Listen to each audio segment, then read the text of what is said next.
Thank you. I am Barbara Carter, Director of Constituent Services for the Office of Congresswoman Alma Adams, and it is my pleasure to welcome you to tonight's town hall. We want to thank you so much for taking time from your schedules and braving the weather to come out and join us tonight.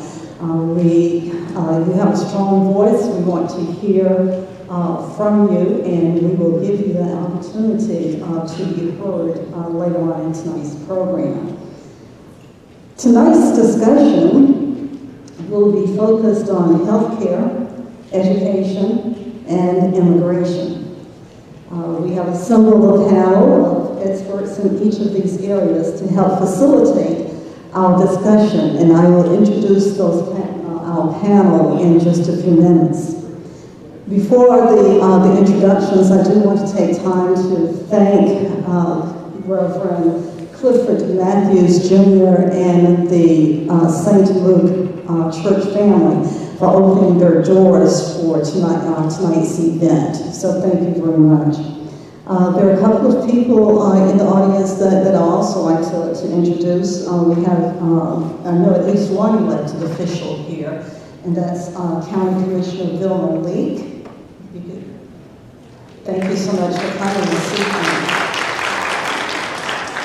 Are there any other elected officials in the audience that we missed coming in? We also have in the audience the president of the local NAACP, Kings, Corin Mack. Thank you for coming.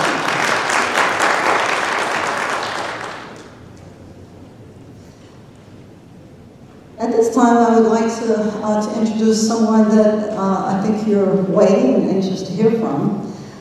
Congresswoman Alma Adams was re-elected for a second term representing the 12th Congressional District of North Carolina on November 8th, 2016.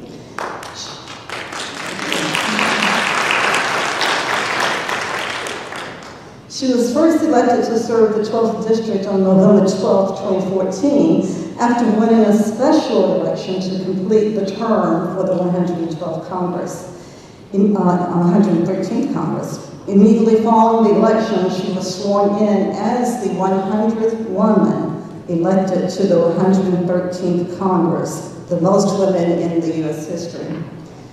Representative Adams sits on the Committee on Education and the Workforce, the Agriculture Committee, the Small Business Committee, and the Joint Economic Committee. She currently serves in several leadership positions, including Assistant Whip for the Democratic Caucus, Vice Ranking Member of the Small Business Committee, and Ranking Member of the Small Business Subcommittee on Investigations, Oversight, and Regulations. The Congresswoman is the founder of the first ever congressional bipartisan HBCU caucus. So she has a strong interest in our educational system too. And Congresswoman Adams is a member of many other different caucuses. So without further ado, I would like to present to you your representative in the U.S. Congress, Congresswoman Alma Adams.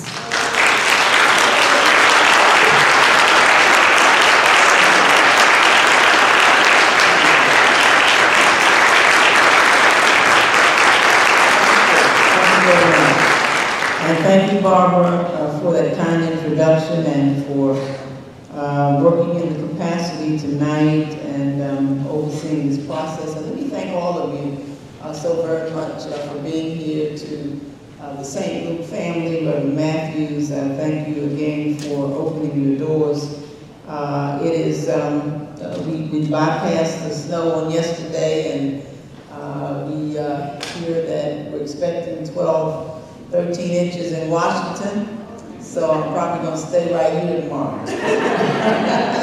Well, they've actually shut everything down there, so that tells you just how serious they expect the weather to be. But it is a privilege to be here tonight, and I want to thank you for coming to this town hall. I am very pleased and proud to represent more than 700,000 residents of this 12th Congressional District, and I want you to know that I do take my responsibility very seriously, and I want to thank you for allowing me to be your voice in Washington. It is my priority as your Congresswoman to serve you with pride, with tenacity and integrity, and that's why what we're doing here tonight is so very important. We're at a critical point in our nation's history. This Congress and this new administration are making decisions that will have a big impact on each and every one of us here. And I want to hear directly from you, and as Barbara has said, we'll have an opportunity to have that dialogue shortly. I want to know what you think about the upcoming changes and what concerns you have for our community. Over the past couple of months, I've traveled throughout our entire district, listening and taking notes and having interactions with folks. This year, my office hosted several roundtables, 3 town halls, and just last week I was in Huntersville for a community listening session. I had an opportunity to interact with a number of folks there, and I think we had about 30 speakers. But my work here at home makes it clear that our community is concerned about the future of public education, healthcare, immigration, among other important issues. And under this new administration, each of these issues and more faces the most drastic changes, changes that will directly impact you and your family. And so to help us have a substantive and informative dialogue tonight, I've asked some local experts to join us to talk in the areas of, speak in the areas of healthcare and immigration and public education. I've asked them to join me. I want to thank all of the panelists for accepting and being here tonight. Last week, House Republicans introduced their bill to repeal and replace the Affordable Care Act. In less than 72 hours after it was released, it was forced through both the Appropriations and Energy and Commerce Committees without any indication of how much it will cost or how many people will lose their health coverage. We spent, when we debated the Affordable Care Act, and I was not in the Congress then, but it's my understanding that Congress spent more than 14 months analyzing and debating the affordable health care before it was implemented. So it's impossible to effectively repeal and replace the ACA in such a short time. The more than 30 million Americans who rely on the Affordable Care Act for their health care deserve more time to figure out what this replacement means for them and their families. And that is so important that we know exactly what the impact will be. But what we do know is this, is that in its current form, this health care repeal bill will force families to pay up to $2,000 more or less, and for less coverage every month. We also know that the seniors' premiums will soar, and it will take Medicaid away from 11 million Americans. And I'm very concerned about this, and I'm sure that you are as well. In Mecklenburg County alone, 80,000 residents rely on the ACA to provide them with quality and affordable health care. And by doing away with subsidies, many families will be unable to afford their insurance. So when we say that it's going to cost you more, subsidies will not be available. And by rolling back the Medicaid expansion, the 11 million Americans who are currently covered by Medicaid will lose their coverage, and the possibility of expanding Medicaid in North Carolina, which if it were expanded, it would extend insurance to 22,900 people right here in the 12th district. That would be erased. So this new repeal plan is headed to the House floor for a vote. And so I'm glad that we're kind of snowed out tomorrow because it's moving pretty fast. But before that vote takes place, I want to hear from you. The new administration has also made restructuring our immigration policies a priority. And Unfortunately, they haven't been clear about exactly what that means, and we're still trying to figure it out. This uncertainty has caused a lot of strife and confusion and anxiety within our community. In any effort to get clarity from the new administration, Representatives Butterfield, Representative Price, and I held a call with ICE officials, and we asked them to outline their policies and their practices. And earlier this year, I also hosted a meeting with local immigration advocates and leaders from our refugee communities. Early on, this administration implemented a travel ban that created unprecedented chaos at our airports and borders all across this country. And many of us, including myself, joined concerned citizens at airports across the nation seeking clarification. And after the initial travel ban was ruled unconstitutional, the administration issued a new ban. This new ban no longer includes travelers from Iraq, nor does it prevent permanent visa holders from traveling to and from the U.S., but these changes do little to alleviate the initial concerns with this decision. So our current policies on refugees includes right now rigorous vetting that requires nearly 2 years of intense screening for anyone seeking asylum in the United States. And so it remains unclear how these new travel bans will make our nation any safer. And that is a concern that I know many of you have. Throughout my entire career, I have been an outspoken supporter of education, and public education as well. Before coming to Congress, I was a professor for 40 years and a member of my local school board in Greensboro, and I'm still concerned today as a parent and mostly as a grandparent. And I'm a firm believer that education is the great equalizer. It certainly has been for me. For this reason, I am carefully watching this administration's education policy. Now, like many of you, I have concerns about what those policies may mean for our schools, for our teachers, and for our students. But despite unprecedented public outcry, the Senate confirmed Betsy DeVos, a wealthy donor, school voucher advocate with no experience in the classroom, as Secretary of Education.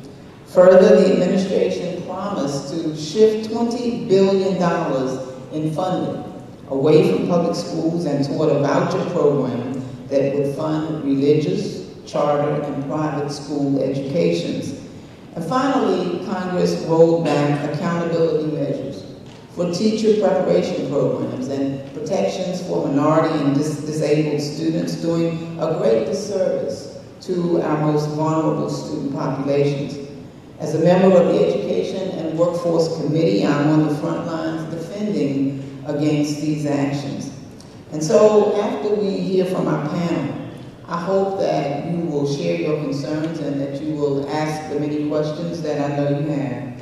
Tonight, I want to hear from you and rest assured that I will take your concerns to Washington. One of the things that I believe I should do as representative for this district and for the people that I represent is to know what it is you want, to know what your concerns are, and to take those concerns to Washington. Because after all, I'll be voting for you. We have one seat on the floor of the House for the 12th district. If you may remember, for almost a year, we didn't have anyone sitting in that seat. So I'm glad that some of the things that are coming up now did not come up then when our seat was vacant. But you know, I often say that somebody's going to make a decision for and about you most times without you.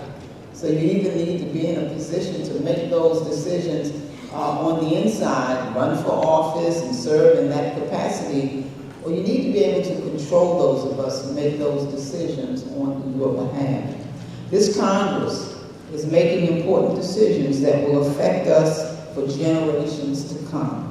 And so I urge you to continue attending these town halls, calling, writing, faxing my office and every other office of the members, the 13 of us who represent North Carolina.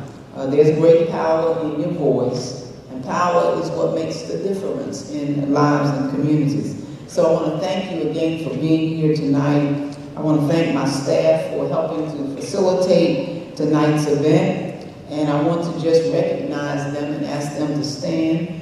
Sandra Brown, the Director of Operations and my scheduler, Barbara Carter, who you've heard from, Director of Constituent Services, Julia Lopez, District Liaison, Kay Timbo, Senior District Liaison, who's very busy tonight, he's not able to be here for family matters, Natalia Diaz-Singerman, Kim Ratliff, Grants Coordinator, Rashad Hamilton is our staff press assistant. And so these folks work very hard. I'll tell you, one of the things that I hear when I go around the district or when folks come to my office is that you've got a great staff, they're responsive, and those are the kinds of things that we like to hear. If you're having difficulty, we want to know about that too, but hopefully that won't be the case. But please reach out to them throughout the course of the evening if you need any assistance. We have information provided for you, which will also outline some of the services that we provide through our office. Again, it's my pleasure to be here tonight and to welcome you, but also to thank you so much for your support and for the interest that you're showing in your federal government. And Barbara, I'm going to turn it over to you now, and we're going to proceed with our program. Thank you very much.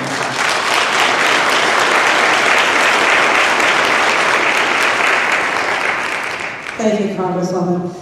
When she says that she is in D.C. working for you, believe me, that is true. She stays so busy, whether she's in D.C. or in the district, that sometimes we will contact her, the scheduler, Sandra, and say, please do not put anything else on her schedule. She really keeps us busy. So thank you for all that you do, Congresswoman. At this time, I'd like to introduce our panelists, and after the introductions, each of them will do a brief 3-minute presentation. Brief 3-minute presentation. Someone sat down a while before I knew it. Upfront presentation. And then I will get everything started by asking each of them a specific question in their field of expertise, and then we will open the floor up to you, our constituents, for questions. So I'll start to my far right. We have Heather Ziemba. Heather is the director of the Immigrant Justice Program at Legal Services of Southern Piedmont, a program she founded after joining the organization in 1997. Since then, Heather has developed a reputation for zealous advocacy on behalf of her immigrant clients, representing immigrant victims of crime and regularly speaking at legal conferences on U visas for the victims of violent crimes and relief of victims of persecution and human trafficking. She received her Bachelor of Arts in Political Science, cum laude, from Duke University, and her law degree from Vanderbilt University School of Law. She is known for her tireless advocacy on behalf of foreign nationals facing removal from the United States, and has successfully represented immigrants in removal proceedings seeking cancellation of removal, adjustment of status to lawful permanent residency, and waivers of inadmissibility and deportability. Excuse me. Next to her is Erlene Lyde. Ms. Lyde is a 35-year career educator and is presently the president of the Charlotte Mecklenburg Association of Educators, which is the local affiliate of the North Carolina Association of Educators and the National Education Association. She received a BA in chemistry from Duke University and she received a BA in chemistry from Duke University and master's and education specialist degrees from Georgia Southern University. Next to her is Ms. Deborah Weeks. Ms. Weeks has an MSW and an MBA and has been the CEO of the C.W. Williams Community Health Center since March 2015. Ms. Weeks assisted in the growth and development of several federally qualified community health centers in New York, Florida, Maine, and now, of course, in Mecklenburg County. And she has raised millions of dollars in funding and revenue. Her background in healthcare planning and management specifically highlights operations development, strategic planning, total quality improvement, assurance and risk management, human resources, community relations, and problem solving. Next to her is Ms. Carolyn Allison.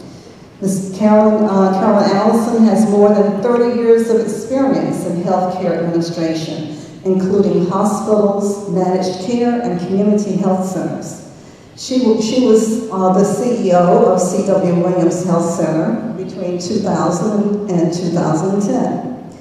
In 2010, Ms. Allison founded Creative Healthcare Consultants, where she wrote grant applications for federally qualified health centers, trained executives for those centers, and provided operational support to numerous other health centers. She is presently the CEO of Charlotte Community Health Clinic. And next to, and right here, we have Madison Hardy. Ms. Hardy is the legal services of Southern Piedmont Senior Attorney for Healthcare Access. Ms. Hardy received her BS in Public Health, summa cum laude, from George Washington University in 2009. She went on to earn her JD magna cum laude from Tulane University School of Law in 2012. And was awarded the Tulane 34 Award for Service and Leadership.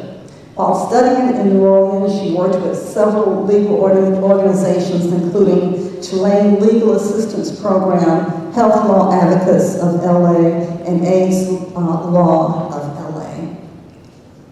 So I'd like to kick it off. Let's give our panelists a round of applause. Thank you so much for coming.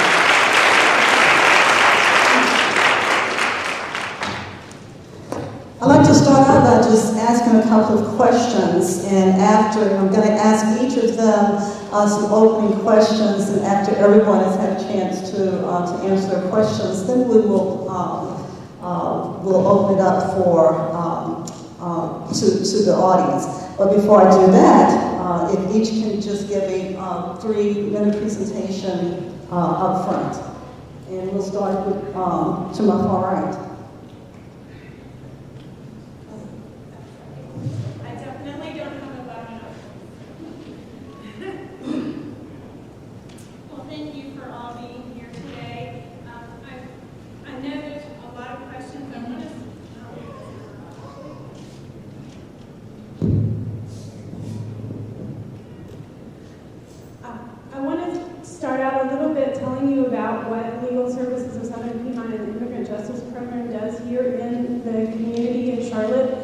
We are, as she indicated, we started in 1997 to serve the immigrant community in a variety of areas. We serve low-income immigrants and their families. Most of the families that we serve are mixed status families. That means that many of them have U.S. citizen children or U.S. citizen spouses or permanent resident spouses or children who are here and have been living in our communities for years. We started out this program serving immigrant victims of domestic violence who were often vulnerable to their abusers because of their immigration status was often used against them and continues to be used against them as a form of control. Also to assist them in obtaining custody of their children, as that often is another means that victims are controlled by their abusers.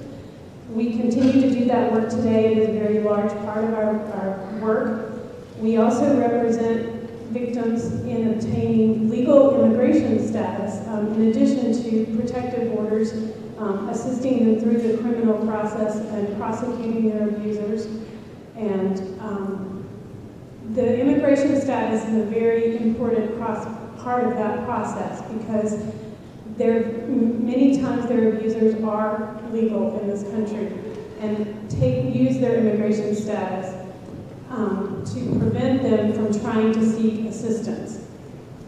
One of the things that we have seen in the changes that have occurred over the last 2 months in immigration, the enforcement of immigration law, is the hesitancy of victims to start seeking services. We have seen victims who are afraid to go to court, victims who are afraid to even apply for services for their children, apply for services for themselves. And this is one of our biggest concerns because a large proportion of our clients are victims of domestic violence.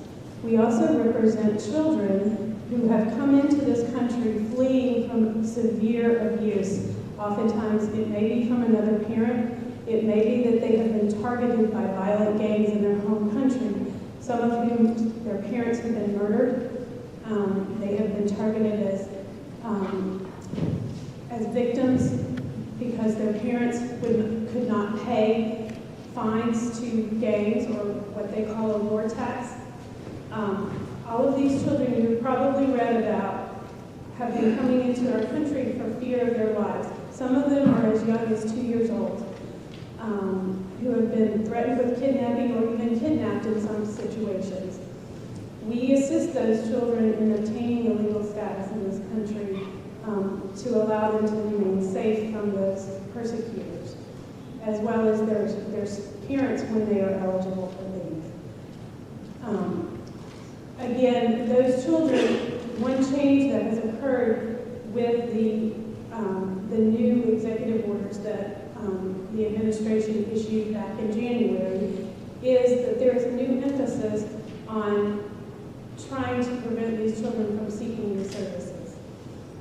And one thing that is very important to us is to ensure that these children are safe. Many of them have been severely abused by parents or other family members, and if they are not allowed to remain, they will return to those violent situations. Our big concern for us is the safety and security of the families and ensuring family unity. Those are the things that drive all of our work, and we hope that we can continue to do that work. And I'm happy to talk about the impact that the new administration processes have on those families. I'm going to turn it over. Good evening. Good evening. First of all, thank you, Congresswoman Adams, for having this community town hall in St. Louis, for hosting it. It is important for your constituents to be informed so that they can be well armed to take on the forces that seek the destruction of public schools. With Sally DeVos as the Secretary of Education, you can be assured that the war is intensifying. The vision of my association is that a great public school for every student. Our mission is to advocate for education professionals and to unite our members and the nation to fulfill the promise of public education to prepare every student to succeed in a diverse and interdependent world. We advocate for and fight for policies, practices, and budgets that ensure that every child, no matter their zip code, has access to a high-quality public school and highly qualified and effective educators. We believe that the Elementary and Secondary Schools Act, ESSA, is our best opportunity at this time to correct some of the consequences that No Child Left Behind inflicted upon public education. I know that an executive order was passed to eliminate the federal guidelines for states to implement ESSA, but we hope that you all will hold our state legislators and the Department of Instruction to at least follow those guidelines. We advocate for fully funding the Individuals with Disabilities Act, which has never been fully funded since its passing in 1975. Our schools need greater resources in order to fully support our students with disabilities and special needs. Title I funding is also an area that needs to be fully funded at the federal level. Anything that takes money away from public schools results in fewer teachers and less resources for our most vulnerable students. Don't build a wall, build some schools. We do not support for-profit charters, including virtual ones, in any shape or form. Along with the NAACP, we advocate for a moratorium on opening new public charters for 2 reasons. The data shows that the ones serving Black, brown, and poor children are doing no better and a lot of times worse than public schools in closing the achievement gap. And the ones serving higher socioeconomic populations have created great segregation of races and higher poverty levels in our public schools. So which charters were propped up until the floodgates were opened wide? Think about it. Charters started out with a great purpose and serving. Then all of a sudden, when the floodgates opened up, guess which ones are being closed? And those are the ones that are serving Black, brown, and poor children. We do not support vouchers on the state or federal level. It broke my heart the other day when 2 state legislators, Rodney Moore and Joel Ford, seemed to speak in favor of vouchers, which would move money from public schools to give to private schools with no accountability. These schools do not even have to have certified teachers. The latest studies, including one by Duke University, show that the results are dismal in terms of student performance. When parents realize the vouchers are not enough to get their children into the best private schools, I found out that they are not welcome. The children return to public schools, but the money does not come back with them. So therefore, we're looking at our legislators and say, are you truly a friend of public school education and educators? I believe, once again, Black, brown, and poor children are being used to promote the voucher system and will be the first ones thrown under the bus when the floodgates are opened up to everyone. Don't let this happen. Don't fall for the okie doke again. Demand that our tax dollars are used for public schools. We need you to pressure your county commissioners and your state legislators to fight for public schools. We need to fight alongside Congresswoman Adams for accountability at the federal level. We will be asking the county commission for a raise in the local teacher supplement so that we can keep highly qualified and effective teachers in our classrooms. And we will be asking the state to increase per pupil expenditures, which is now 41st in the country. We need your support at these meetings, and we ask that you wear red every Wednesday in support of public education. Post to social media, use the hashtag red, the number 4, ED, R-E-D, the number 4, E-D. We need qualified people to run for office so we can support you.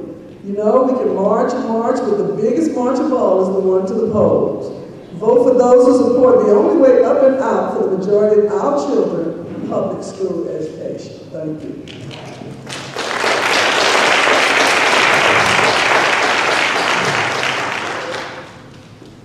Good evening. I am Deborah Weeks. I'm CEO of C.W. Williams Community Health Center, an FQHC that's existed in this community for 36 years. I want to thank our Honorable Congresswoman, there she is. Thank you so much for inviting us, Congresswoman Adams, the pastor of St. Luke's, and I recognize my district leader, Commissioner Bill Malik. So thank you all for being here and inviting us this evening.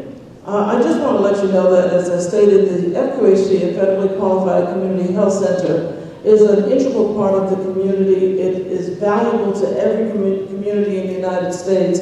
We provide much needed services to all, but particularly to those who may not, in fact, have insurance or are underinsured. We are very critical to make sure that you come in regardless of your ability to pay. Now that means you just definitely have to demonstrate ability. So you have to bring your tax forms and thus and so to qualify for sliding fee scale discounts. We are open extended hours, so essentially from 8 to 8 in the evening and Saturdays. So if in fact you need if you have private insurance, you're also welcome. But if you need primary care, preventive services, dental care, GYN, and any services such as that, feel free to come to C.W. Williams Community Health Center. Excuse me. We are in fact expanding by the summer hours further services that will be helpful. Cardiac care services, mental health and behavioral health services will be expanded. We provide that service presently, but hopefully in the very near future will be co-joined or co-located with another mental health facility. And we're looking at other avenues so that we can continue to grow the services because unfortunately, primarily due to this change that is occurring with the American Health Care Act, we will be needed much more than we are presently today. So we are asking for you to please ask your congresspeople to vote against this change that is occurring with the Affordable Care Act, which is ACA. We need that not to occur at this time and this day. It is terribly impacting our people and our population. Good evening, good Commissioner Dunlap. I just caught a view of you. We really do need for all of you to vote and to vote every day. You've heard me speak about this before. It's essential that we not wait till we have another black president in office. We need to go out. We need to go out and vote every election. It is critical. I don't care how small the election seems to be. I don't care that it's 26 degrees or it may be splurring. We have to get out that vote. We can't wait for the last minute to make critical changes to our community. So I implore you to do so. I won't belabor you any further because my colleague and friend over here, she serves similar services. I'm sure she has a lot to share. Good. Thank you so much. And I'll talk with you further.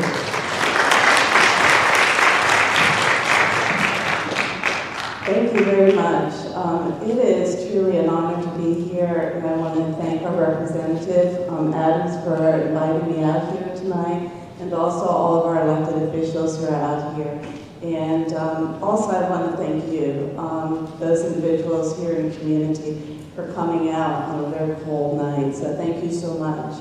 I am the CEO for the Charlotte Community Health Clinic. We are the other community health center in town. There's two of us, so it's nice for you to be able to see the two community health centers. I love to tell people the story of health centers. Community health centers started during the war on poverty, during President Johnson's administration, when women's rights started, when Medicaid started, during the movement. And many individuals across the country who are working in community health centers, we still refer to it as the movement. It is an ongoing effort for us to make sure that access to care is available to all individuals. So what's happening now is extremely important, and I thank God that we do have a voice in order to really represent those individuals who are in need, in desperate need of health care. We too provide behavioral health services, primary care services, women's health services, and we just opened a dental clinic. We had the fortunate opportunity to be located within the Goodwill Opportunity Campus, and that is on Wilkinson Boulevard. If you haven't been there, please go and visit. It is amazing, and especially for the Charlotte community. We will be expanding our dental services, which will be open to all individuals, even our homeless population, to a 3-operatory dental clinic. We are also sending a pediatrician out of the Goodwill Opportunity Campus once a week, and also behavioral health specialists, so that we can begin to expand our services. We are also located on W.T. Harris in Mallard Creek in the Navant Medical Plaza building on the 3rd floor. And that's where we have most of our providers working there and provide similar services to primary care services. I am very, very grateful, as I indicated earlier, to be here and very open to hearing your concerns and your questions. Thank you very much.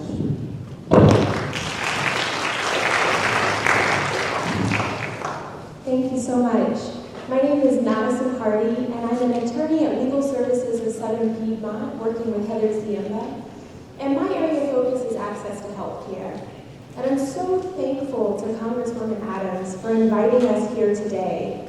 She does so much for our state up in Washington, D.C. It is the very least we can do to come out tonight and share what we know with all of you. And I'm so glad she invited us tonight particularly, because as somebody who advocates for low-income and working-class families who need access to health care, I have never been more worried about the future of access to care in our state and in our country. For the past 4 years, our office has worked very closely with the federal administration on implementation of the Affordable Care Act. And thanks to the Affordable Care Act, we have seen historic gains in access to coverage. There are more than 500,000 people here in North Carolina alone who have marketplace coverage, who are getting access to affordable care for the very first time. Not only are there 500,000 people with coverage, 92% of those individuals are getting financial help to pay for that coverage, to make sure that they can afford their monthly premiums, to make sure that they can afford their deductible. And instead of supporting the Affordable Care Act, fixing some of those holes, in Washington, D.C., they're trying to tear the entire act down and replace it with something that will not provide affordable coverage to people here in our community. There's a lot to be worried about in this new Affordable Health Care Act that was proposed last week. But here's just a few of the top line things that I think we should all be very concerned about. The Affordable Health Care Act, this new proposal, would significantly cut tax credits. Instead of offering tax credits based on how much help you need or how much your plan actually costs, this just gives a flat tax credit for everyone in the same age bracket, so that somebody making $15,000 a year and somebody making $70,000 a year would get the same amount of financial assistance. Does that make any sense? Something else this act would do is it would take away protections of the Affordable Care Act in short. It would take away those protections and do things like allow insurance companies to charge older adults 5 times more than a younger person enrolled in that exact same plan. It is going to skyrocket premiums, particularly for older adults. They're also looking at imposing new penalties, so that if somebody goes without health coverage for a couple of months and they decide they want to come back into the marketplace and get coverage, they're going to pay 30% more for their plan. And finally, this plan is proposing incredibly drastic and scary changes to the way that Medicaid is financed.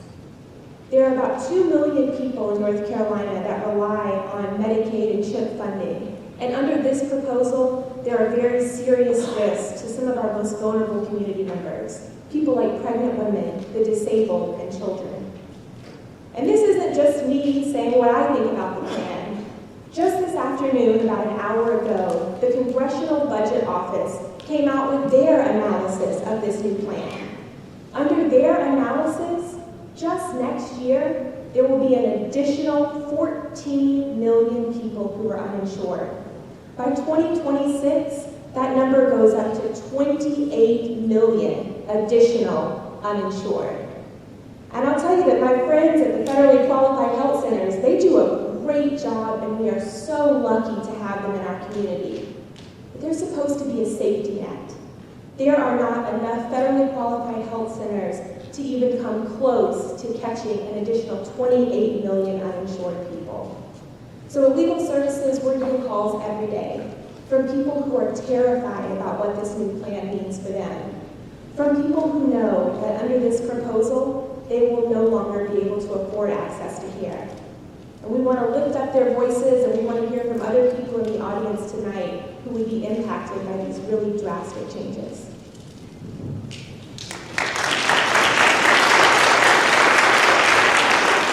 Thank you so much for those opening remarks. As you can see, each of our panelists are very passionate about what they do, and they're very passionate about how they and the ways that they can serve you best.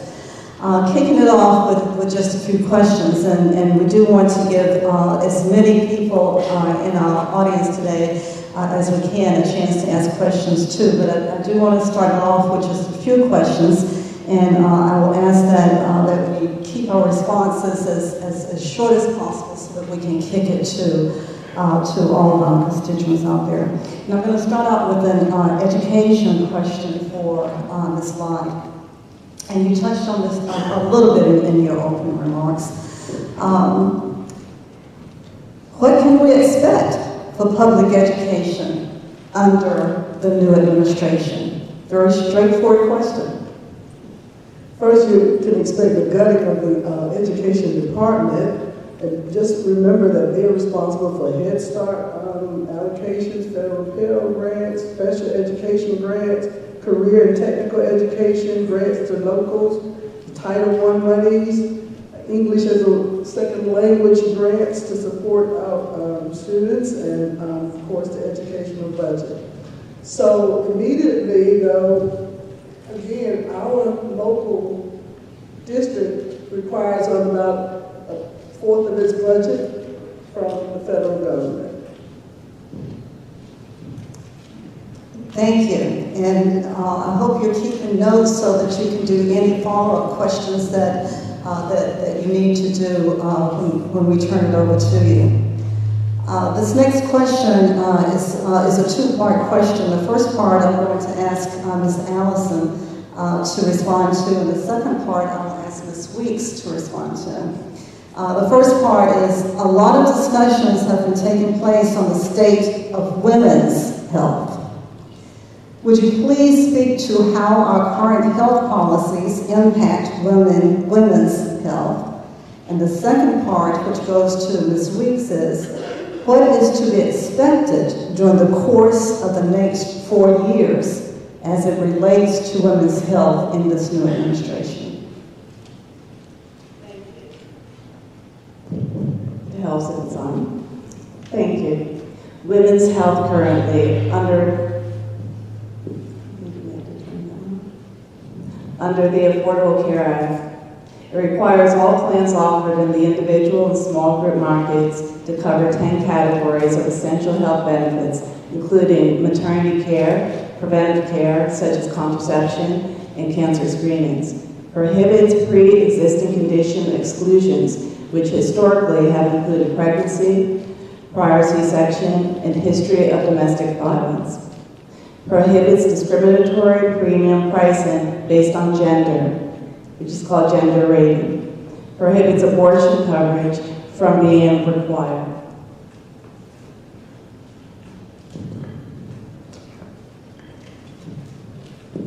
And finally, the current plan prohibits plans from discriminating against any provider because of an unwillingness to provide, pay for, or provide coverage of, or refer abortions.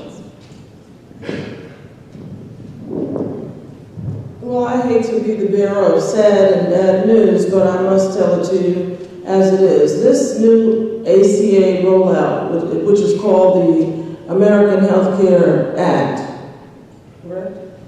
I actually am astounded still about the impact that it's going to have on the local FQHCs along with the local providers. The dramatic cut that it would have in funding for the FQHCs, Medicare, Medicaid, across the board, absolutely impacts a majority of women as they are the majority of head of households. So it's impacting women and children. You're talking about over $2 billion cut from the tax credit. You're speaking of at least, and especially in North Carolina, and I don't know if anybody's discussed that North Carolina is one of the states, if not the largest state, that's going to be mostly impacted with this financial devastation. And it's going to ultimately cost us, we're going to lose $70 billion across the state, across the United States in funding for the FQHC. When I arrived here in Charlotte to care for our population in Charlotte, North Carolina, we were at, I think, 77% uninsured. Now, in my discussions with my colleagues, I learned that that's low as compared to what the free clinics and other clinics have in this community. Imagine where the grants would come from to even pay a salary. There will be no money available. There will be millions upon millions of people who will not receive insurance. So therefore, what care are they going to get? We already have 340,000 uninsured families here in North Carolina. This devastation would be greater. This is going to be a traumatic and dramatic impact in how we look in the next 4 years to provide care to this same population of women, children, and families across the board. There will be reduced grants because if in fact the government is not lending you the money or giving you the money to have to deliver primary care, then your local resources will not support you. They support that which you receive, including your grant sponsors, your foundations. You have to demonstrate that you're fundable. So imagine there's no money or very limited money to provide services. Where do we all go? Thank you, thank you. Another question dealing with healthcare, and I'm going to ask this one of Madison. You also touched on this in your opening remarks very passionately. Obviously, ACA has been dominating healthcare discussions since it was passed in 2010. You talked about a lot of the positives that this law provided, and you also talked about the negatives which we can expect from the new administration. What can legislators do to further the goals of ACA as it exists now, particularly by enhancing the positive qualities of ACA? And what does ACA repeal mean for those that are currently insured in Mecklenburg County? I think it's on. Thank you so much for that question. I think something that we can all be doing right now to support the Affordable Care Act is to do what we can in our communities to fight through the misinformation that's out there. Right now, we've had people calling our office and asking if they should go ahead and cancel their plan if the Affordable Care Act has already been repealed. So I think we all have a really important job to do by letting people know that the Affordable Care Act is still the law. Today, financial assistance is still available, and in some cases, if people have had major life events, they can still qualify for a special enrollment period to get signed up in the health insurance marketplace. I always do this when I come to events, but I ask everybody to take out their cell phone or piece of paper and write down this number. This is the hotline for free in-person assistance anywhere in the state of North Carolina. If you meet someone who is uninsured or has questions about their health insurance options, we can get them connected to free in-person assistance. That number is 1-855-733-3711. And if they don't qualify, we connect them to our friends at the FQHCs to make sure they get access to care. And I'll be glad to provide that number afterwards as well. As far as what this means for people, I want to tell you about Martha Brawley. Martha Brawley is a consumer that I worked with. She lives down in Monroe, North Carolina. She works a couple part-time jobs so that she can support herself and her disabled husband. Just last week, Ms. Brawley went in and found out that she has liver disease and is going to need even more care than she needed before. Ms. Brawley heard the news and remembered that she had Affordable Care Act insurance and knows that that insurance is going to allow her to get the treatment that she needs going forward so that she can stay healthy. And she needs to stay healthy because she has someone in her home that is completely dependent on her for care. We called Ms. Brawley right after this new bill was introduced and talked to her about the implications. Under this new bill, Ms. Brawley would get $5,000 less in financial assistance. And that doesn't mean that Ms. Brawley would just have to cut some corners here or there. There are no corners left to cut. Ms. Brawley said that under this provision, there is no way she would be able to afford to continue to have health insurance. She said she doesn't know what she would do, how she would take care of herself, and who would take care of her husband. And that's just one example of people that we talk to every day. Thank you. Thank you so much. Now it's time to hear what your concerns are. And we're going to give, I see the hands, and we will, I'm we need to give a few instructions before we get started. There are mics on either side of the aisles. I would ask that you come to the mic and give us your name and a 30-second question and direct it to a specific person. If you are unable to come to the mic, if you would raise your hand, we have staff who will bring the mic to you. So, sir, I saw you make your hand first. If you would come up to the mic, please. And if there's anyone on this side, just go onto the mic to be ready, and we will alternate mics. Yes, sir. My name is Tom Strini, and one of the topics that really hasn't been discussed, but I think is important, is that of taxation. There's a couple of major proposals. One is a border adjustment tax of 20%. The other is to cut the corporate tax rate from 38% to, I believe, 25%. I am an obsessive compulsive bookkeeper / engineer, so I'm a big numbers guy. I looked at my wife's and my personal income taxes since the day we were married, and we have paid an aggregate rate of 19.81%. Over the last 10 years, Walmart, on the same basis, paid 1.72%. And I just would like to address to the Congresswoman my concern about the tax equity and the obsession with the rate at which corporations are nominally taxed when they don't really pay taxes on the amounts that they are supposed to. It's like a Maserati can go over 200 miles an hour, but if it's stuck in New York City traffic, it doesn't go anywhere. So the rate doesn't mean anything. It's ultimately what corporations pay, and I don't believe they're paying their share. Thank you for your question. And I'm with you, I don't believe they're paying their share either. And we do need tax reform, and we need to make sure that you pay according to your ability to pay. And hopefully we'll have some reasonable tax reforms. But now, this bill, one of the bills that we've been talking a lot about, ACA, will actually give the savings to folks who don't need it. So there's a lot that's wrong in terms of tax reform. There are many of us who are working to try to make sure that this process is fair and equal across the board. It has not been.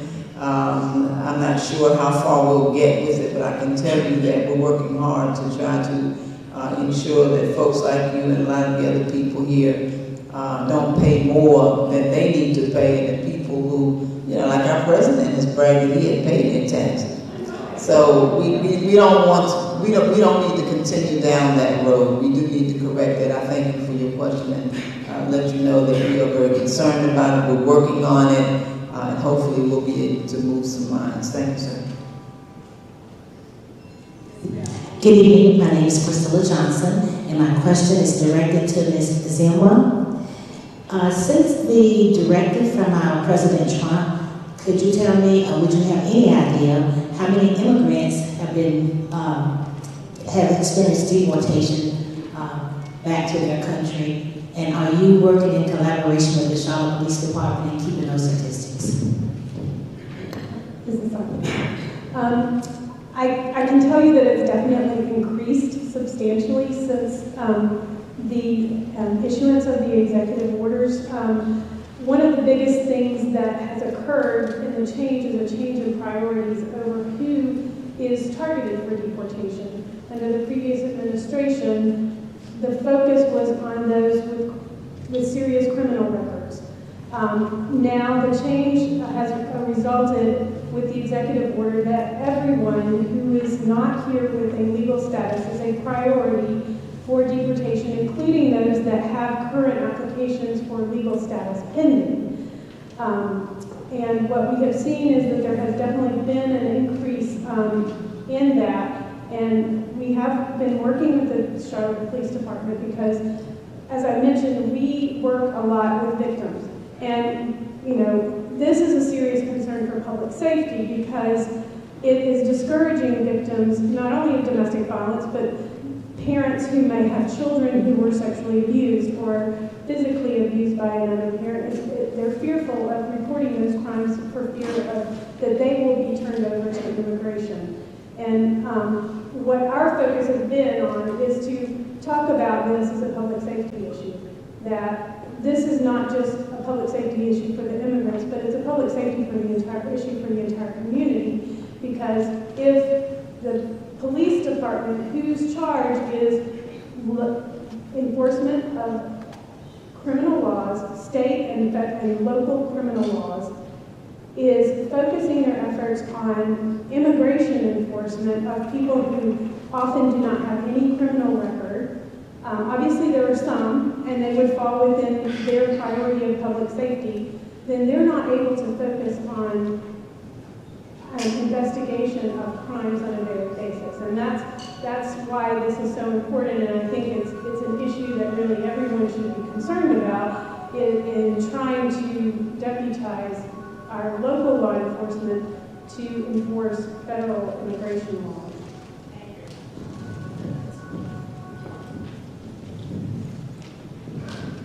I thank you for your question. What I did want to add is, in fact, this was a critical concern for the FQHCs. Federally qualified health centers have always been a protected entity.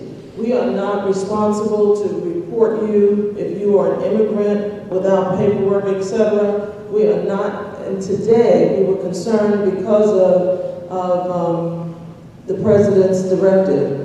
March 1st or March 2nd, I believe it was, we received information from the National Association that in fact the courts have stated we will remain the protected entity. So there were a lot of FQHCs throughout the country that in fact the police were entering into the facility to pull the immigrants out. They cannot do that legally. And I would like to add that we in the public schools are concerned because, some days we come to class and our kids are no longer there, and we don't know what happened to them, and then some of them are being deported. Thank you. Ma'am? My name is Terry Oh, I'm so sorry. And just one more thing, I won't be able to belabor it. Over 50% of the patients that we see at our practice are Latino, and we represent approximately 80 countries. One thing that we're doing as a community health center, we have been advised that our waiting areas are considered public space.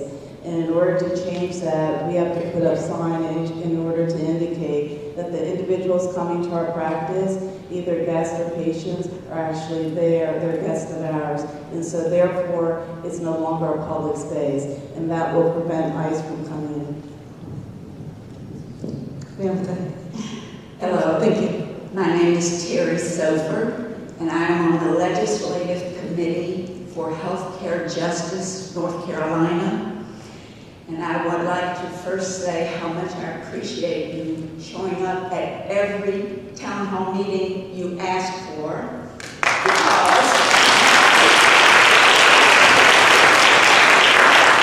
because there are a number of our representatives who do not show up. My question to you, Ms. Adams, is have you heard about the affordable care that North Carolina Justice is putting forward? It is single payer, called by some, and for other people, it's called Medicare for everyone, which means there are no co-payments, no insurance payments, no medicine payments. And my question is, as hard as you fought to get here, may I have a commitment that you will fight that hard to have Medicare for everybody? Well, let me thank you for your question and also for the group that's working on this issue.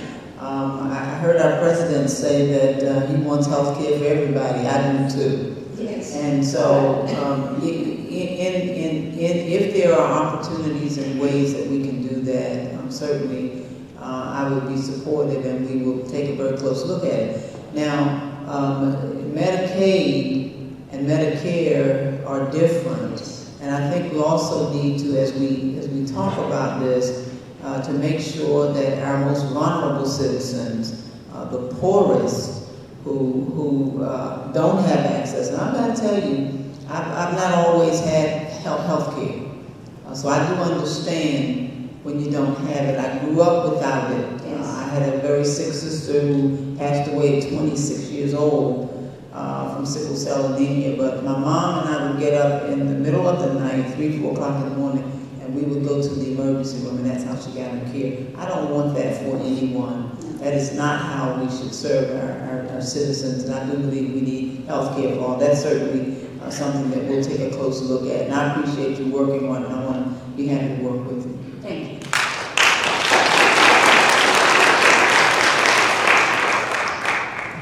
Good evening.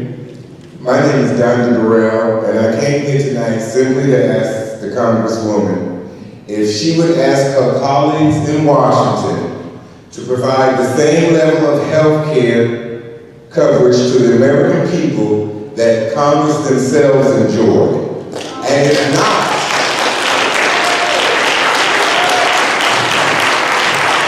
if they can't do that, then I ask them to accept the same plan that they're trying to inflict on the American people.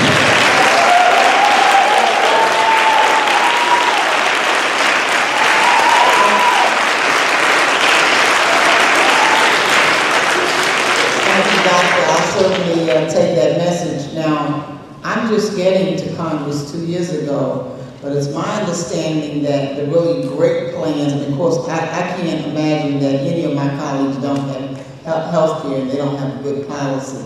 But when the ACA came into being, it's my understanding that many of the members of Congress, that was what they had accessible to them.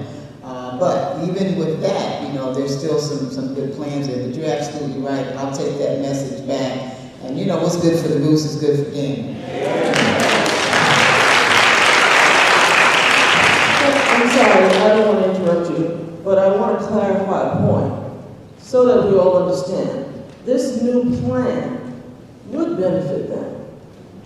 The unfortunate thing is anybody on a higher salary is going to receive the majority of the tax. So it would benefit them. We don't want this plan at all. And that's the bottom line. While many of us would definitely want the change, we just want it to be abolished and for them to go back to the drawing board and build a plan that works for everyone successfully. And not, you know, if once upon a time it was robbed from Peter to pay Paul, now we're taking it back from Paul to give it back to Peter. Makes no sense. Yes, ma'am. Thank you. Hi, my name is Beth Hoffberg, and first, thank you for the opportunity to let us give our voice to you so that you can truly represent us. I appreciate that. My question is actually about HR 186. You referenced that President Trump has bragged about not paying taxes, and I know that there's been this House resolution to have the Secretary of the Treasury, Mnuchin, release the last 10 years of Trump's tax returns as well as the other financial dealings. Given what we know about Trump's ties with Russia so far, and as well as the innumerable possible ways that his private business interests could be interfering with the presidency, I want to know what you'll be doing to help co-sponsor that bill and join the other 29 Democrats who've already co-sponsored it, or if there's something else that you'll be doing to ensure that we do see Trump's tax returns. If I'm not on it, we will be on it. You know, sometimes when bills go through, they don't get to everyone at the same time, but it does sound like a good plan. As a matter of fact, I'll tell you that we've had a couple of discussions on the floor of the House to do that very thing. And I just believe, you know, going forward, that anyone who decides to run for the highest office in the land, presidency, should be required to present their tax information before they are elected. I mean, we don't have a law in place now. I mean, it's just been a practice, and President Trump has broken that. And I just believe that there's certain things that we need to require of people before. When you fill out the application and say that you want to run, then I think that there must be a time certain in which you must reveal those things. So I'm working with my colleagues every day to make sure that we're able to get to the bottom of this issue with Russia and all of the other things that seem to be conflicting with the Office of Presidency right now. Thank you. Good evening. My name is Amy Sanders, and I first wanted to express my support for national service and for funding the AmeriCorps program. My real question is for you, Ms. Lyde. As a parent, I have 2 children that attend a Title I school here at CMS. The school is amazing. We love it. And I'm just wondering where we can fill that gap. If a quarter of the funding is supplied by the federal government, how can we fill that gap? Because Title I provides, at my school at least, we have 12% women's population of the school. It provides breakfast and lunch for all the students there. They have master reach teachers that allows the students to be broken into small groups to be able to fill the gap and also teach the high flyers as well. So I'm just worried about that, funding that gap that could be there from the lack of funding.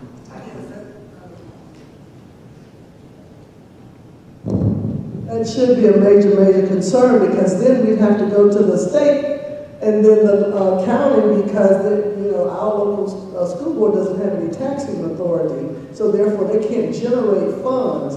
And so what's happening there is the state is more interested in putting money away for a rainy day fund instead of fully funding what they can do already. And so they've left, every time that the federal government sends some money down, the state reduces what it sends down also. And so that means we need to change who's in the legislature in Raleigh if we're going to have any opportunity to get some state funding things and get that gap, because they are going to reduce that. The other thing I'm concerned about is at the federal level, those are the people who kept discrimination from occurring, who equalized everything in terms of race and everything. All those rules came from the federal government.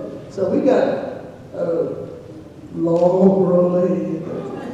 It's going to be. But yes, be concerned and let's fight for that and change the people we send to the U.S. Congress too.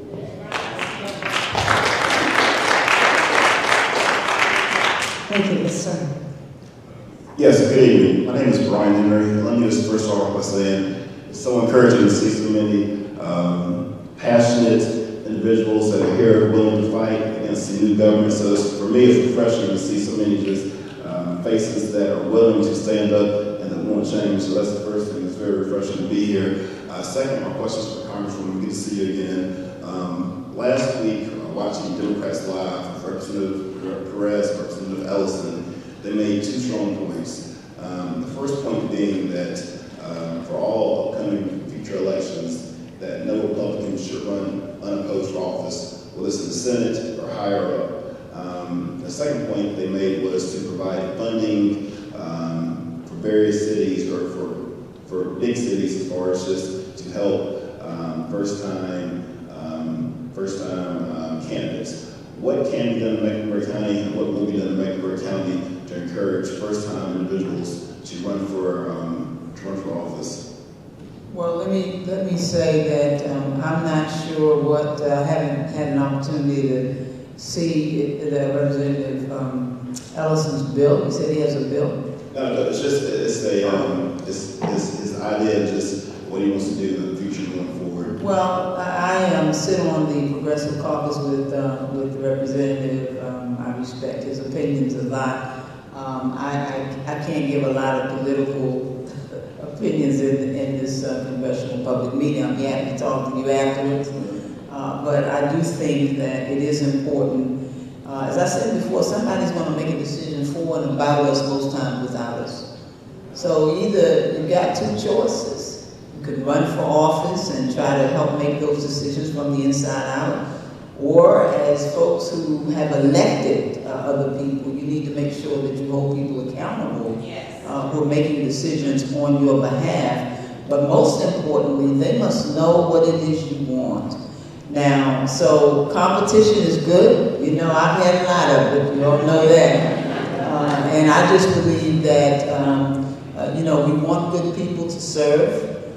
It's up to, I believe, the citizenry to understand what people stand for, because you have to ask the questions. And I would simply say, get in on the front end, know what people stand for, and let them know what you stand for, and see if they're going to stand with you.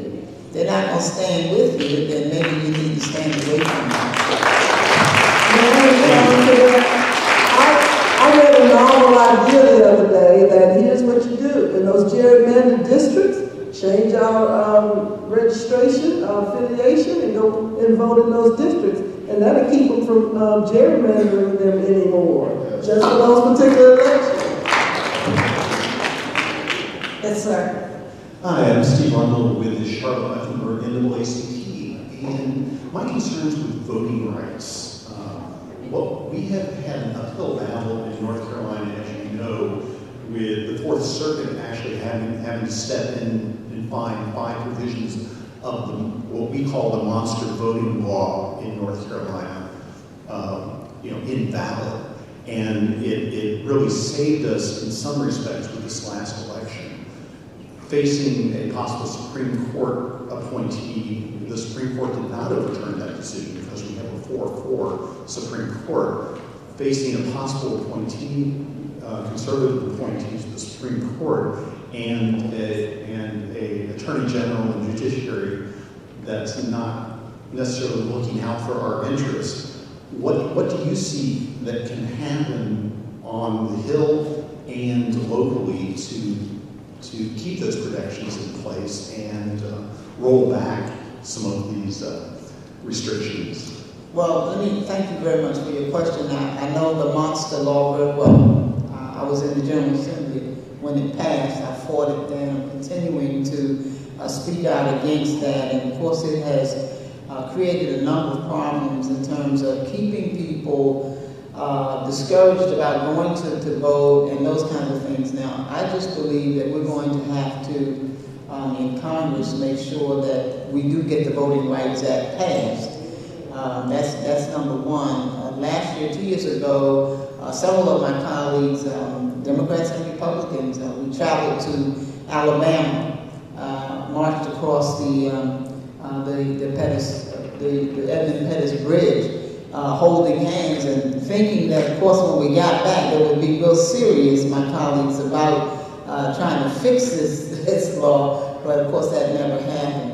But I think we have to continue to keep pressing that from the state house, because I think it's going to make a lot of difference there. What happens in your Congress, what happens in Washington, D.C., is really about what happens at the state level, because it is as has been said about the gerrymandering and the redrawing of districts. That happens. That's a responsibility that's given to state legislatures. So when you elect people to office, you have to understand the privileges that you give them. People who run for the state house and state senate are then every 10 years they're redrawing these lines. So you give a lot of responsibility to those folks. Equally, our University Board of Governors is also, those appointments are made by the General Assembly. So we have to be very careful about the offices that we elect people to and understand what the responsibilities that they have. That is a very serious issue in terms of our voting rights. That's a right given to us by the Constitution of the United States. It's a right that no one should interrupt. It is a privilege that everyone has. Now, we're still working. I can tell you that the Congressional Black Caucus, along with many members of the Democrat Caucus, are working vigorously to try to correct the changes that went into play, which really now does not allow North Carolina to be pre-cleared, which is a real problem. And so if we can straighten out some of those problems, then I think we're all going to be better off. Thank you, sir. My name is J.H. Jackson. I'm a civil rights activist here in Charlotte. First of all, I want to applaud Congresswoman Adams. It was a pleasure for me to be on the Democratic campaign. I'm proud to campaign for you and other Democrats. Just want you to keep doing the job that you've been doing. Now for my question. I had just got back from the NYU Climate Action Conference. The environmentalists are saying with the poverty areas that there are expecting, life expectancy is going to be either 12 to 20 years left remaining if government does not do something about the environment. With the health care and poverty health care as well, the same thing can occur where it's a major human right issue. So my question is, as an activist, I lead rallies, marches, different events. There comes a point when we have to step up action. We have to go to another level. So I'm asking you, Congresswoman, and maybe hear some input from the board, the panel, which you did a great job, of what do you think the next steps could be? Thank you.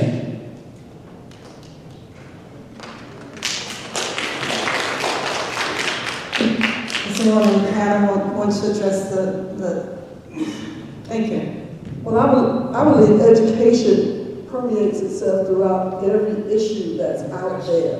And as you said, we must educate the community. And so what I'm going to focus on is going to places to educate. And that means that, and you're correct, in minority communities, that's where you're going to find the environmental problems and the social justice problems. So we have to educate people on how to advocate for themselves, because that's the key here that's missing. If we can gather we've got to go back to the grassroots, knock on their doors, and then get them out to advocate for them and their families and teach them how to do it. You say we don't want to see, first of all, not only do we have to control and support and appreciate the environment that we have and protect it, not just for us, but basically for our children who will be coming along.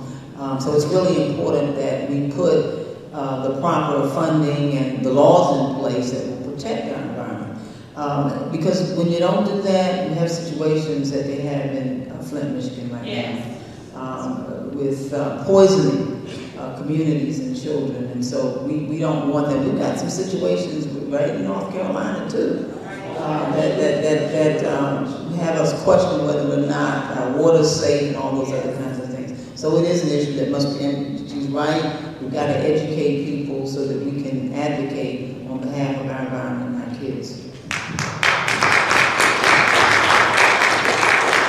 One more response to that. I think it's critically important for employers like ourselves, or those of us who work within environments, to start advocacy committees, advocacy groups. I started a formal advocacy committee within my organization, our community health center, because we cannot wait, for decisions to be made. We have to take on responsibility ourselves in order to make a difference. And part of that is to engage all staff, to engage my board of directors, and to empower them with the information that they need, and also to make time to come out to events like this to make sure information is provided to our elected officials too. And one more point I'd like to make, in fact, we have to understand that connecting the dots are very important here. Loss of this insurance means loss of health. Loss of health means loss of jobs.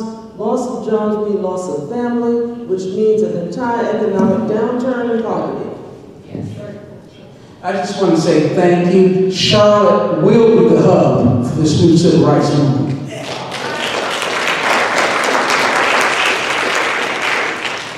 Yes, ma'am. Good afternoon. My name is Candy Hill, and I'm a community activist, or I like to say advocate. But since he's talking on the environment, he hit on my piece right there. I just want to share. I'm president of Stewart Creek Environmental Association, because we have so many in District 2 environmental issues. Yes. we will have a conference March the 24th and the 25th.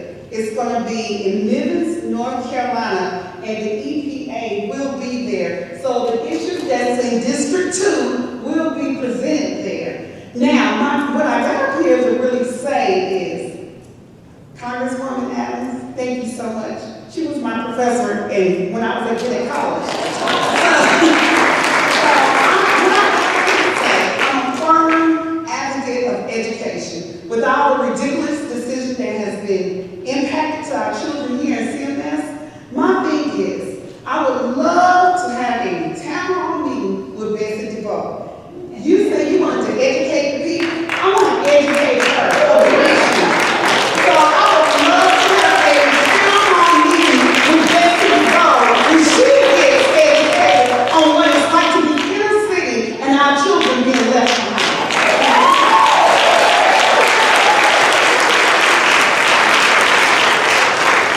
Thank you. We still have quite a few people here who want questions, so if we can ask the questions, and I don't want to cut the answers off too much, but if we can give the brief responses so that everybody has a chance to ask their questions. Yes, ma'am. Hello, my name is Margie Stewart, and my family has benefited from the ACA. I'm going to be 62, and I know if this Republican plan goes through that my premiums are probably going to be going up $7,000 to $8,000. I think this Republican plan is a big con, and also I really view health insurance is a national security issue. Studies have shown that about 1,000 people will die for every 1 million that don't have access to health care. And I wanted to mention that my brother-in-law, who was in the Medicaid gap, died on February 19th in Concord. He was diagnosed with kidney cancer, stage 4, at the emergency room. So this is real. People are dying, and it's a national security issue, and I wish the Republicans would recognize that. Thank you, Congresswoman Adams, for your support. And I'd also like to promote Medicare for All. That would cover everybody in, everybody out. Thank you. We're sorry for your loss. Yes, sir. I'm Lenny Richardson. I live over at Edison Street, a couple blocks over. Real quick, I got one question, and it's mostly for your staff.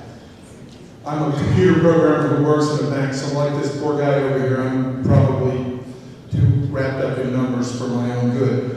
But we have polls, petitions, Twitter, Facebook, all these social media, and all these different ways of contacting people. But are we really moving any information? And at a practical level, what's the best way to contact our members of Congress, our senators? What is the most effective way that they're going to hear us? Because I just know statistically the likelihood that I sign a petition on daily costs with 150,000 other people, it goes nowhere. So and by the way, y'all do a fantastic job, because when I call you, there's always a warm, friendly human voice on the other line.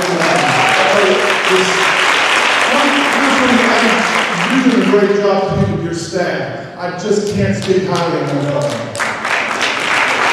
So, thanks. I have another question, but I don't want to take a lot of time. Okay, very quickly to answer your question, you can call either the district office here in Charlotte, and that number is 704-344-9950, or you can call our DC office, and that number is 202-225-1510. If you have specific questions about issues and legislation, it's best to call the DC office because our LAs are there. If you have a constituent issue where you need assistance with the federal agency, call the Charlotte office. But we assure you, if you call either office and you have an issue related or a legislative related concern that you want that information to get to the Congresswoman, we assure you that does get to the Congresswoman.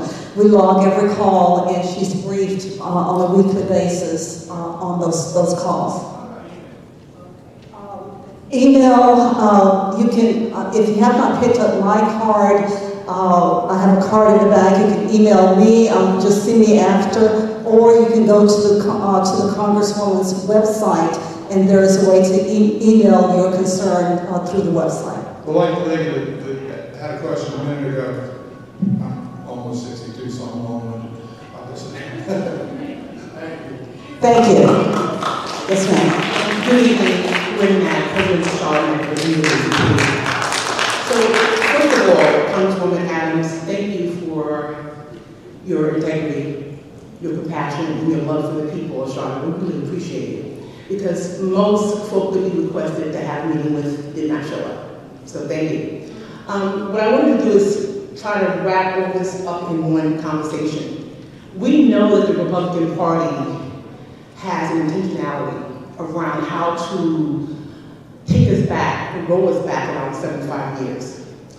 And much of the discriminatory actions that we see, in particular around race and gender discrimination, has been to do that very thing. Now we're looking at disability discrimination and every other discrimination you can think of.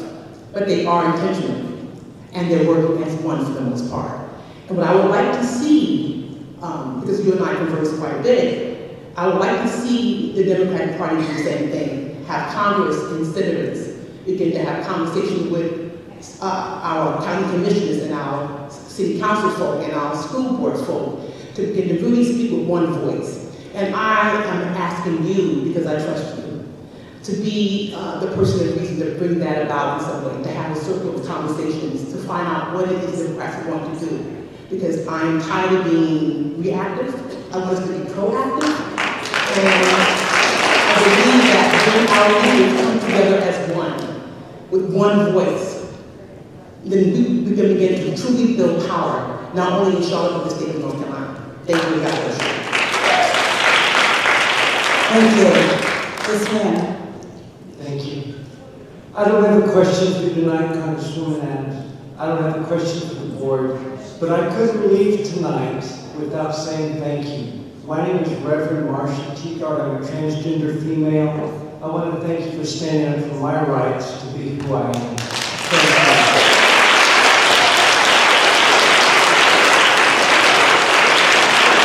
Thank you for your comment. Yes, ma'am. Hi, my name is Maria Chauhan. I'd like to thank everyone that came out. Thank you, Congresswoman, for your presence. I specifically want to ask some questions. I feel like the nation is being privatized and that there's no conscious and specific plan of action against that with the Democrats. There is a website that I found called grabyourwallet.org, and that website lists companies that are associated with Trump and his affiliates. So my questions are: one, what is the plan for weakening their affiliates and the Trump associates? Two, what is the plan for lifetime limits on health insurance coverage? What do the Democrats plan to do about those two issues? Well, I can speak to the second one. The other one's a little political, and I probably don't need to get into that. But I don't know that I have a real answer for it. But in terms of the lifetime, the cap, is that what you were referring to? That to me is one of the many good things about ACA.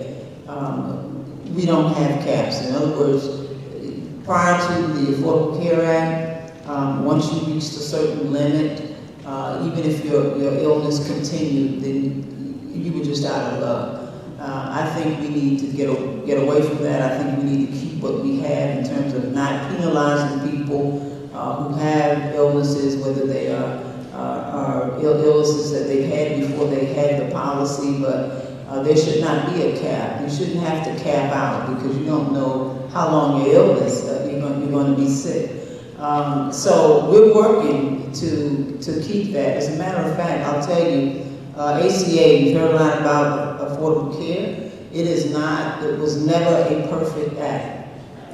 But I've always believed that if there's a crack in the wall, you don't tear the whole doggone thing down.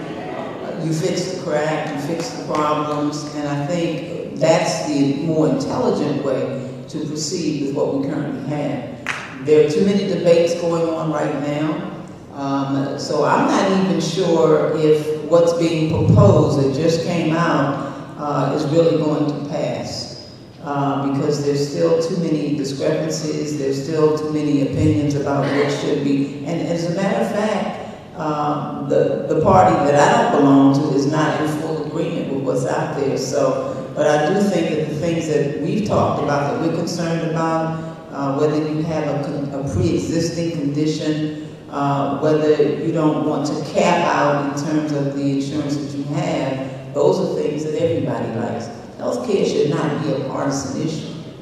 It should not be a partisan issue. You get sick, doesn't matter if you're Democrat or Republican. You gotta go see a doctor. Thank you. And being cognizant of time, and again, I want everyone to have a chance to ask a question if you can. We only have 10 minutes left for questions, so please keep your questions to 30 seconds, and so that we can get the answers for you. I think we're on this side. Yes, sir. Well, thank you for allowing me to speak. I want to say first, thank you, Madam Congresswoman, for coming, and also thank you for the panel. My name is Nicholas Nelson. I am the founder of the Genesis 7 Project Community Action Group. I'm also the radio personality and host for Queen City Vibes on WJRV Radio. The first thing I want to say, you know, my address is towards healthcare. Okay, that is a major concern for me. The reason why, because I have a mother who is almost 80 years old, and she needs health care. So many times I've witnessed on the television, screen, so many elderly women and elderly couples losing their life savings in health care. I don't really think it's about reform. I think it's about capitalists. The cost for pharmaceutical drugs, the cost for medical care has skyrocketed out of control. Now, between Congress and the GOP and all the Democratic bodies and all these bodies, they have become so adversarial that I don't really think that they have the citizens' interest really at heart. To me, it's all about gaining points. To undo what 5 or 3 presidential of Clinton, Obama, and before him have been trying to implement universal health care, not Obamacare. Obamacare sets a stigmatization on something that is really dark and ugly within a certain group. They fought hard to stop him in every corner during his presidency. This has got to stop. We need to hold our congressmen accountable. But in closing, I'm going to say this. I am very hopeful. You know why? Because this is a democracy.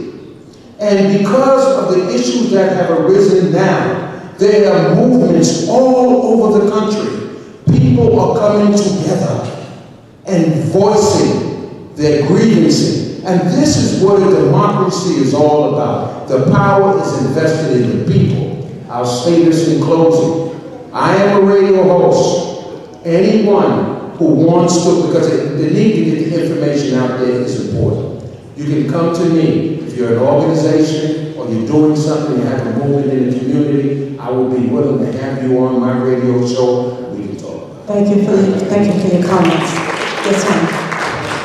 Well, my name is Abby here, and I heard you were coming, and I was like, I gotta get there.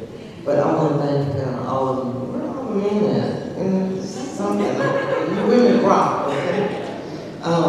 What I wanted to find out was this ACA, can we stop it, or is it already in force, or what? Where is it, and what status is it in right now? You mean the new administration's? No, the Affordable Care Act. The Affordable Care Act?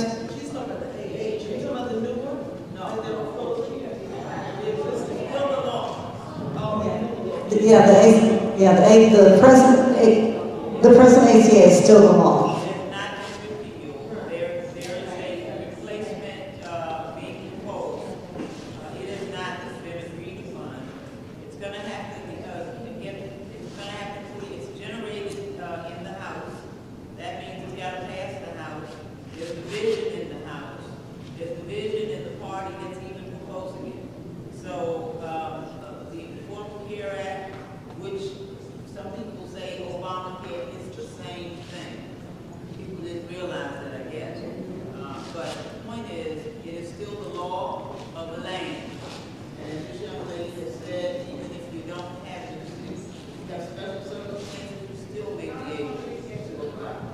Okay, so we as, like, and I consider myself on the little people, and not the little people, but I'm not in the house.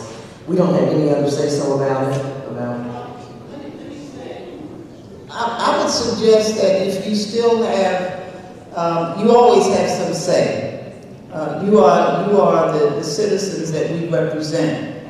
And the people who speak for you are all of the representatives, not just those from North Carolina, but throughout the country, because we have to vote, we have to have a percentage in order for it to pass. So I would say you need to make your calls, send your emails, tweet. Trump's good at that. So tweet, text, whatever it is that you do to communicate with your members. Go to their offices, and so that you are continuing, so people can continue to hear that you, first of all, you don't want to lose the health coverage that you have, and what's being proposed is not suitable. So you could still have your say. The law has not been changed. ACA is still the law of the land. Okay, I received Medicare. Is this going to affect Medicare anyway? What's being proposed will impact Medicare. As a matter of fact, it's going to create an even greater problem for North Carolina because we did not expand okay, you said Medicare. It is going, okay, Medicare. It's going to impact that too, because there are folks right now who are receiving benefits because they are on Medicare. Those things are supplemented. So it's going, every change that's being proposed is going to impact you, and probably not in the very best way. Okay, one more thing, and I know this is the... Okay, I'm trying to, I think you guys 7 people. Okay, good. Can I just, I'll talk to you afterwards, okay? Okay, but I'm sorry to interrupt you, but let me remind you that we have comment cards. If you are not able to ask your question in totality, please write it out on the comment cards. If you don't have one, raise your hands and we'll get it to you so that we can get an answer for you. Yes. I'll try to be quick. Thank you. I am a former AmeriCorps member with Habitat for Humanity of Charlotte, and now I'm on staff with Habitat for Humanity International. And I'm concerned about the future funding both for affordable housing programs and the National Service Program. AmeriCorps members serve in healthcare, education, immigration, affordable housing, and fill the gaps in a lot of these programs. So to the Congresswoman, where do you stand on the National Service programs, and what will we do to protect them, and what can we do to show our support for National Service to Congress to protect this program going forward? Thank you. I would say anything that you, let me just say, your vote is your power, but it doesn't end on election day. And so your voice then must continue to be heard. And I mean, that's why I'm here. And those who are not here still need to hear from you. I support what you're proposing. I'm going to continue to do that. But the folks who will have to vote along with me, 535 people, they need to hear from you. Because I can tell you that what we all support and believe in, doesn't just impact us individually, it impacts other folks, it impacts you regardless of what your party affiliation is or whether you don't have a party affiliation. So what's important is that we've got to remember as citizens, you have a right to continue to speak even after Election Day. And very often, because we don't do that, then elected officials sometimes will, well, I didn't hear from anybody, so I'm going to do what I think. And what I think might not be the right thing. So I would encourage you to continue to write and call, make those contacts. If you can be present, do that. Then maybe they won't answer the phone, I don't know about that. But tweet, text, annoy them. That would be fine. My name is Diane Hamilton. I'm a school psychologist in Charlotte-Mecklenburg, and I'm just echoing some concerns that other people have. I appreciate your support as well. I work with the advocacy and policy groups with both my regional, state, and national associations. So I want to say to you that you have our support because you have our back.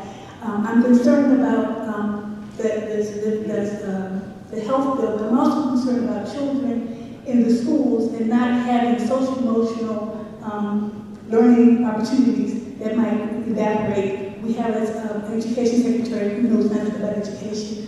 But we want to have your back too, so if there's anything you need from us as far as research or information, please let us know. And on every level, I think you have our support. Thank you. Hi, my name is Tracy Intihar, and I want to thank you all as well for giving us the opportunity to speak.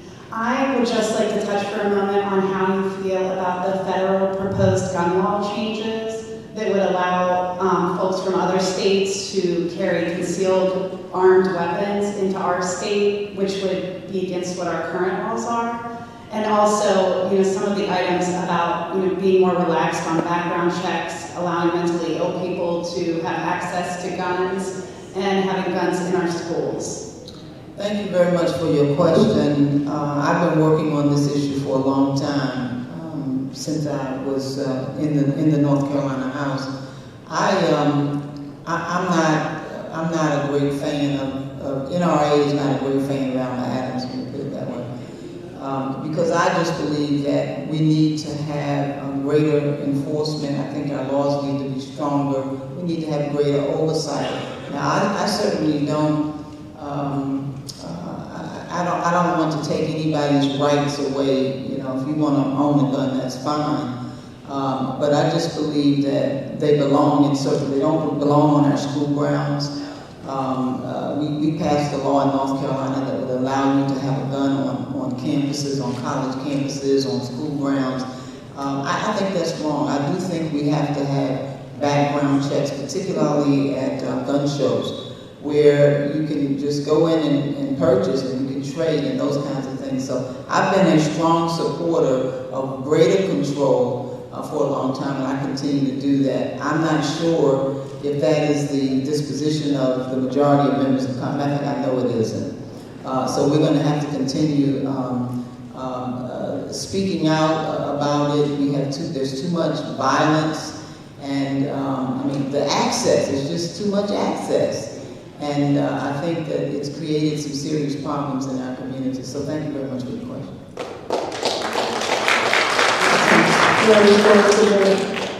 I'm very concerned about the militarization of our schools or the policing of our schools, and I think parents must speak out about this because this is about, the adults in the building having a gun, and sometimes, they have mental issues too. And so I think that parents are going to have to rise up and say, not at my school. Yes, ma'am. Thank you so much for your time, Congresswoman Adams. My name is Barbara Randolph. I have two comments briefly and one question. I'm just recently repatriated back to the United States, to this beautiful state of North Carolina, so therefore I have had to face head-on what is U.S. health insurance. So now I'm a beneficiary of ACA. I'm only dedicated to social causes, so based upon my level of income, I've already done the math with this new bill, and my premiums, and this is my best case scenario, based upon the cap of the $4,000 tax credit in conjunction with my age, 58, and the level moving from 3 times to 5 times the level of younger individuals in my premiums. My best case scenario, based upon 3 times today, is an increase on a monthly basis of 3,650% is what I face. Secondly of all, for the panelists who very succinctly and very well outlined all of the egregious things that are going to be presented with this new bill. Additionally, part of the budget matter that in a way strips away some of the viability for our insurance companies, in particular Blue Cross Blue Shield, for going forward in the future, is that through the tax cuts that they're going to be eliminating in their contribution to ACA today, $157 billion will be eliminated in taxes in the next decade for individuals who are wealthy and earn over $1 million. And the rest of us pay for this. So then my particular question is actually directed to I'm sorry, I believe your name is Heather. So, in the future of immigration, so assuming that this is a direction that citizens would want to pursue, I'm curious as to whether for Davidson and in Huntersville, high immigrant communities, whether it's valuable to move to freedom city status. If so, what can we do as citizens to make it happen? And thirdly, can Trump actually withhold funding to these cities and towns who do so, as he's threatening? Thank you.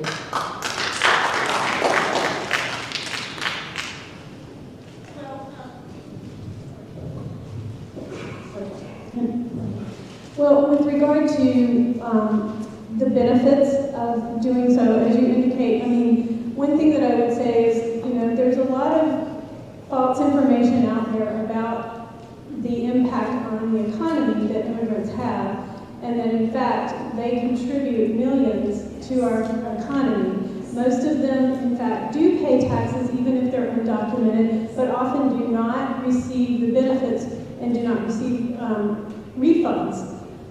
So they are contributing greatly to our economy. So it is in our best interest to have these communities, these immigrants remain in our communities. Most of them are contributing to our communities, our law-abiding communities. One thing I would say about just to educate people, unfortunately, North Carolina actually has a law itself that prohibits sanctuary cities or freedom cities. And I think that is probably where the bigger impact could potentially be. There are also some additional bills that are currently pending in the General Assembly that would even strengthen that bill further, that statute further. With regard to whether or not the president can withhold, there are some federal, there is actually a constitutional argument that he would not be able to withhold those on this basis, those funds on this basis. There's also an exception in his executive orders with regard to law enforcement funding, and a large proportion of the federal funding that we receive is law enforcement funding. And of course, if he withdrew that, I think he would find a lot of people who may not even be generally pro-immigrant having an issue with withdrawing federal funding that supports law enforcement, because that would create, again, another public safety issue. As far as, there is some great information about becoming sanctuary cities. There's also information about sanctuary churches, sanctuary restaurants, different communities, Clinic, which is the Catholic Legal Immigration Network, which they advise churches Catholic churches around the country, and also non-Catholic churches about these. They have some great information on their website. I have my cards up here too, and I can share that information. I have all of that. I can email anyone if they want to send me an email. I'm happy to give them that information. It's I actually had the pleasure, the reason I became an immigration attorney is I went on a mission trip to Mexico with my church, and I had the pleasure of meeting the original founders of the sanctuary movement, who went to jail in the 1980s because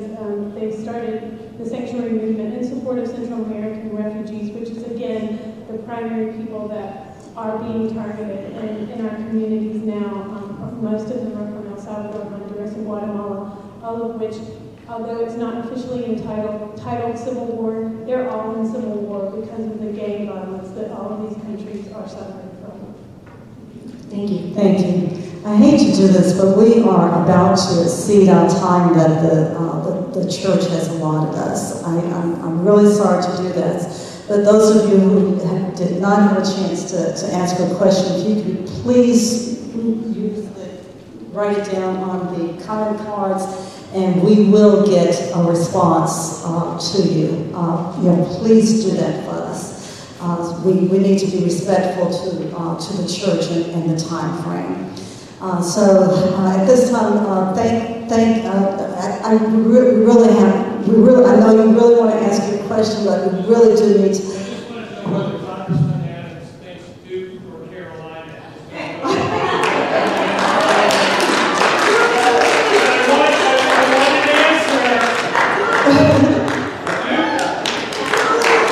So if everyone else can just give me your comment card and your question cards, we will get an answer to you.